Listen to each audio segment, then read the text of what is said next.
Good morning all. இன்றைக்கான பாபாவோட blessings நம்ம எல்லோருக்குமே என்ன வருது, கைடன்ஸ் என்ன வருதுன்னு நம்ம பார்க்கலாம். ஸோ இன்றைக்கான கார்டு என்ன அப்படின்னு நம்ம பார்த்தோன்னா, பற்று, உனது உலக பற்றுகளின் நடுவில் உனது ஆன்மீக கடமையை கைவிடாதே அப்படின்னு இருக்காங்க.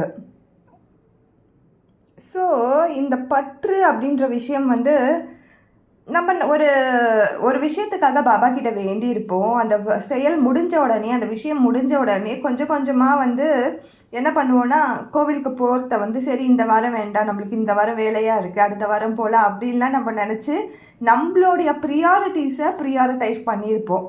ஸோ அதெல்லாம் தான் ஞாபகம், இதெல்லாமே தான் பாபா வந்து நம்மளுக்கு நினைவுபடுத்துகிறாரு. நீ வா, என்கிட்ட வா, இன்னும் அதிகமான பிளஸ்ஸிங் என்கிட்ட இருந்து வாங்கிக்கோ, இன்னும் அதிகமான ஆசீர்வாதம் கொடுக்கறதுக்கு நான் வெயிட் பண்ணிகிட்ருக்கேன், நீ ஏன் வரமாட்டேன்ற என்கிட்ட அப்படின்னு சொல்லிட்டு எனக்கு பர்சனலாக நான் இதை எடுத்துப்பேன். ஸோ நம்ம எல்லோருக்குமே வேலைகள் இருக்கும், நம்ம எல்லோருமே வந்து ஒரு மாதிரி கடமையான ஒரு உணர்வில் தான் இந்த வாழ்க்கையில் சுற்றிட்டு இருப்போம்.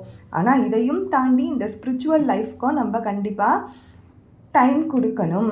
அப்படி பேலன்சிங்காக போகும்பொழுது தான் நம்மளால் எல்லாத்துமான ஒரு ஆசீர்வாதத்தையும் கிடைக்கும்.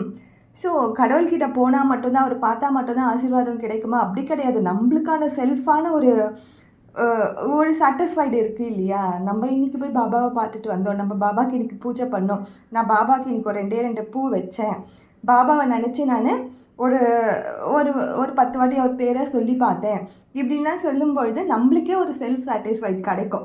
ஸோ இது எல்லாமே பாபா மட்டும் கிடையாது, எந்த ஒரு குருமார்களாக இருந்தாலும் இந்த மாதிரி ஒரு மனநிறைவு கண்டிப்பாக கிடைக்கும். நீங்களும் ட்ரை பண்ணி பாருங்கள். இந்த கார்டும் அதை பற்றி தான் சொல்லுது.